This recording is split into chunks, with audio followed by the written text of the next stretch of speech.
Get your free copy of the complete tutorial at www.teachucomp.com/free. The Journal feature of Outlook can record multiple types of interactions.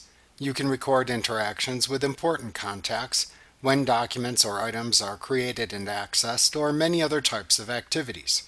Starting in Outlook 2013, the Journal feature is deprecated and you may only manually record activities, as automatic journaling is now always disabled. However, the Journal feature remains in Outlook 2019 and Outlook for Microsoft 365. Note that Microsoft is slowly removing the Journal feature, as many of its features have been replaced by other features in Microsoft 365. Therefore, you should avoid relying on it, as it may disappear entirely in future releases. To open the Journal in Outlook, click the Folders icon that appears in the navigation bar. Then click the Journal folder in the folder pane. Each journal entry in the Journal folder represents one activity. You can open a journal entry to examine the details of the activity associated with the entry.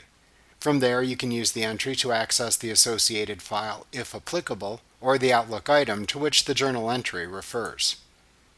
By default, the journal organizes entries in chronological order. However, you can change the view of the journal, like you can modify the view of any folder in Outlook. Like what you see? Pick up your free copy of the complete tutorial at www.teachucomp.com/free.